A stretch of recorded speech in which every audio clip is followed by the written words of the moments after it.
going on, Jerome's? So you'll remember that Jake Browning used to be a Minnesota fighting Viking. And when the Vikings played the Bengals on Saturday, he was thinking, okay, it was a non-story. Didn't really get a ton of media coverage other than, oh, yeah, Jake Browning was on the Vikings. And it's a typical story where, hey, undrafted guy, practice squad,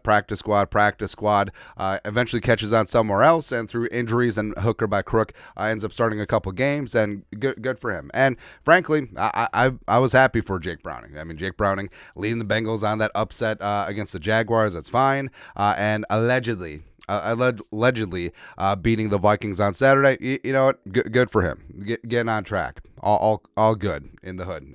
No malice on this side whatsoever. But then Jake Browning started chirping, and it's so odd. So after the game, he was fired up. Emotions run high, and talking to the cameras, should have never cut me. And then also in his post-game press conference was very smug and condescending, talking about the Vikings and all that stuff. Where, see, a couple things here. So I'm sorry that the Vikings cut you. I'm sorry that you could not beat out Sean Mannion and Kellen Mond, the two pillars of the quarterbacking community. I'm sorry that couldn't happen. But me so sorry. Like, the Vikings should have kept you on the roster, even though other quarterbacks outperformed you, because you're Jakey Browning. That's exactly what should have happened, man. It's like, oh, I'm so sorry that no one drafted you in 2019, and I'm so sorry that the Vikings gave you $125,000 guaranteed. I'm so sorry that the Vikings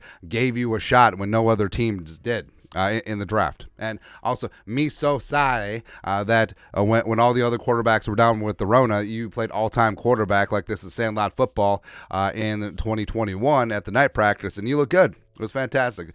Also, do you know how bad you had to look for the rest of training camp and the rest of preseason after setting that bar so high to not even make the rooster after that, and also get beat out by Sean Mannion, the vending machine tuna sandwich of quarterbacks, and Kellen Mond?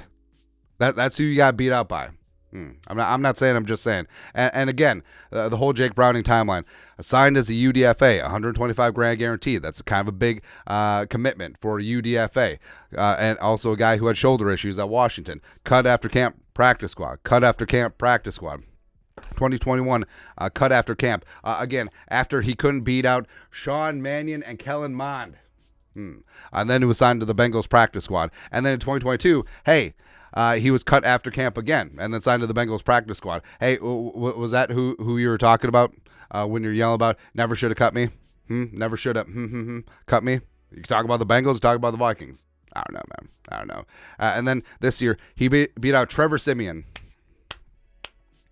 for the QB job, and is doing great. It is doing great right now. And also, it's like, hey, glad you beat the Vikings. Yeah, it had nothing to do with T. Higgins and Tyler Boyd bringing down those arm punts. Okay.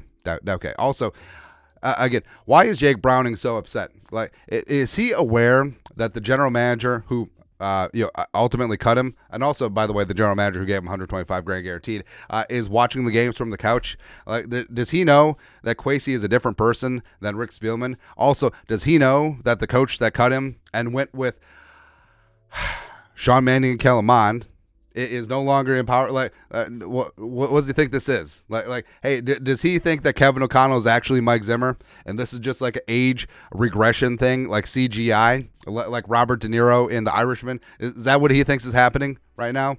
It's just so stupid. And again, I don't know why we had this graphic in our meme bank, but it fits, because I don't know. Like, again, hey, Jake Browning can say whatever he wants. He can be super fired up and beat his team. Whatever motivates him, it's fine. But like I said, I mean, before the game, like, there was no animosity. Like, zero goose egg, D'Angelo Russell animosity between Vikings fans and Jake Browning. I mean, we didn't even lose it.